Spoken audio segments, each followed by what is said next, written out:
Sitotai sisitino tisadulai yani buna kerbabai ubalami nutgelai yani fikir mushrai ababa Yooyyaa nagaan isiniif haa ta'u akkam jirtu fayyaa qabdanii kabajamtootaa fi hordoftoota kan koo annagaa kooti galata rabbii egaan kabajamtoota hordoftoota koo akkuma beekamu kaa makii fi ibsishaan bakka tokkotti dhufanii jirani egaa isaan guyyaa kaleessatti jechuudha kan ibsishaan iddoo makiin jiraattu kan inni dhaqe hanga guyyaa har'aatitti garuu egaa video dhuma isaanii muraasa wayii suuraa isaanii argina malee liiviidhaan isaanii hin argine akka nagaa qaban immoo argaa jirra video isaaniitirraa jechuudha akkuma video jalqabaa irratti argitanitti egaa kun akkasitti shaashaa rambaa jedhanii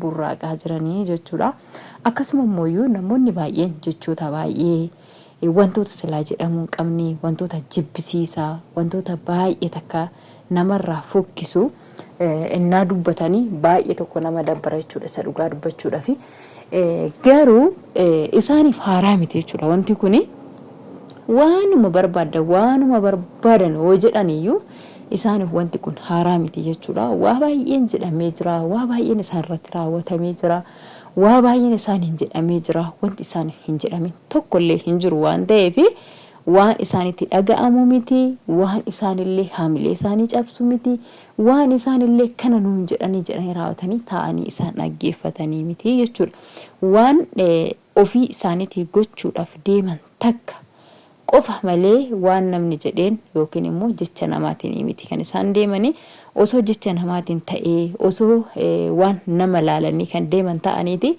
yoona silaa qaata gargar ba'anii turan jechuudha kanaaf iyyuu ijoolleen kuni ofii isaaniitiif ofii of dhaggeeffachuu malee nama dhaggeeffataa akkan jirre akkanumatti irraa baruu dandeessu jechuudha so kanaaf iyyuu warreen immoo jala deemtanii waa meeqa jechaanii jirtan takkatu maaroo maal jettan oma dhageenya jechuudha waan hunduma isaayyuu waan jedhamaa jiru hin dhageenya jechuudha garuu immoo akkuma jalqabarraa kaastanii aga ammaatitti waa meeqa jechaa dhuftanii wantoonni isin jechaa dhuftan sun hundinuu fashalaa'e ijoolleen kun immoo zooranii raawwatanii ijaanis wal arganii wal biras dhufan kana borus immoo akkumatti lafatti haftanii raawwatanii ijoolleen kun immoo akkanumatti dagaagaa lalisaa guddataa deemanii malee omaa gadi hin xiqqaatanii waan barbaadan hojjetaniyyuu waan isin jetta sana isiniif dhaga'anii raawwatanii waan duubatti deebi'anii miti osoo dadhabuu baattanii dhiistanii gaarii natti fakkaata jechuudha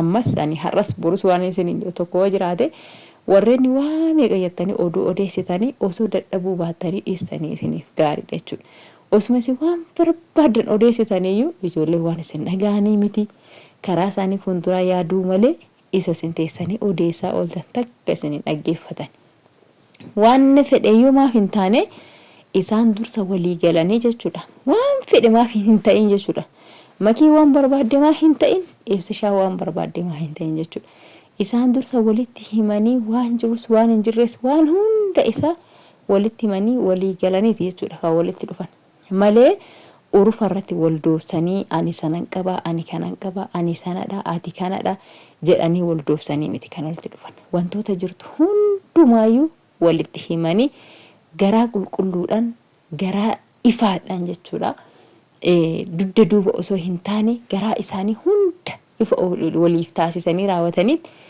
akkasittiin jechuudha ijoolleen kun kan walitti dhufanii warra hin beekneef jechuudha warri beekummoo hin beekaa warreen keessattuu isaan jaallattan baga gammaddanii ammallee injifannoon keessan karma fuulduraatitti gammachuun keessan karma fuulduraatitti jechuudha hunduma keessaniyyuu kanaaf iyyuu jala deemtuni adab jettanii odoo teessanii dadhabuu osoo baattanii isiniif wayyaa isiniin jedhaani gara kan kootini ani gara kootiin hedduu takka gammadeetiniin jira osoo ijoolleen kuni amma yookiin dhufanii liivii seenanii yookiin immoo viidiyoo wayii waraabanii too gadi lakkisanii kanaan caalaa jechuu dandeessu jechuudha ammas garuu ijoolleen kun liivirraa baduunsaanis dasnatti jedhe ana jechuu gara kan kootini liivirra dhufuu dhiisuun isaanii viidiyoo gad lakkisuu dhiisuun isaanii anaan na gammachiise jechuudha sababni isaa maali osoo waanum takka hin argine yoo waa meeqa jechaa jirta waan ta'eef odoo ijoollee kana liivirratti argitanii odoo ijoollee kana viidiyoo isaanii hojjetaa jiru isaanii yookiin immoo bashannana wayii iddoo bashannana wayii irratti isaanii deemaa jiru osoo argitanii kanaan daran jechuudha kan isin dubbattanii.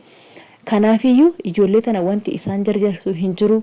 Yeroo dheeraa qabanii akka barbaadanitti viidiyoo isaanii yoo barbaadan amma waraabbatanii yeroo barbaadan gallakkifatuu danda'u jechuudha. Yeroo barbaadan immoo liivii isaaniirras dhufanii taphatuu danda'u.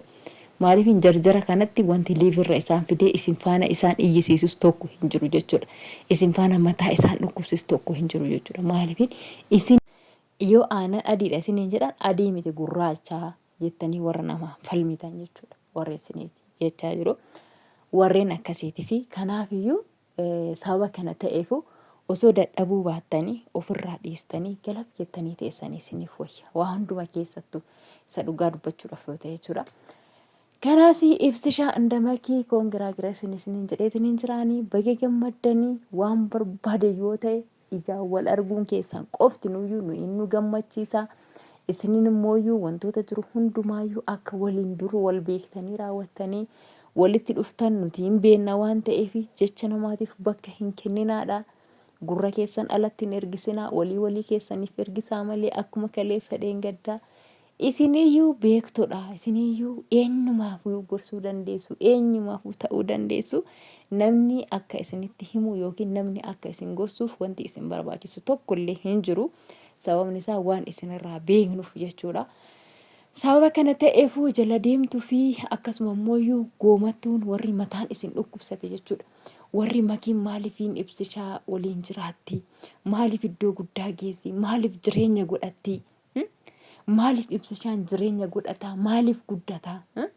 Maaliifiin waan tokko arkata? Maaliif jifuu isaa kana arka jettanii raawwattanii warri mataan isin dhukkube, warri tan caraacartan, warri maraattan, warri waan of gootan dhabdan ammallee ganaadhuma maraattu malee, ammallee ganaadhuma uffata gattu malee, ammallee ganaa waan gootan wallaaltu malee ijoolleen kun homaa waan gargar ba'anii biti jechuudha. Osuma wanna fedhe isin gootanii, osuma wanna fedhe isin jettanii, osuma wanna fedhe isin raawwattanii ijoolleen kun waan gargar bahanii miti jechuudha. Kan lafatti hafu eenyudha? Isinuma duwwaadha. Isinuma duwwaa. Kanaafiyyuu osoo garanattis goruu baattanii, garasittis goruu baattanii, omaas jechuu baattanii, arraba keessan sassaabbattanii teessanii isiniif wayya. Kanaafiyyuu arraba keessan sassaabbattanii taa'uu isiniif wayyaa. Asii achi deemtanii hin caraacarinaa, waa 90 hin dubbatinaa. Wanti isin galchu hin jiru, wanti isin irraa beektan tokko hin jiru. Waan ta'eefuu callisaatuma taa'adha. Faamiliin isaanii immoo akkamittiin akka isaan jaalannu hin beektanii, akkamitti akka namoonni isaan jaallatan ni beektanii. Ijoolleen jaalatamuudha, kabajamuudha. Akka isinitti yaaddan osoo hin taane akka nuti beeknutti immoo ijoolleen baay'ee kan jaallataman, baay'ee kan kabajamanidha. Isin immoo warri cancaraxanatanii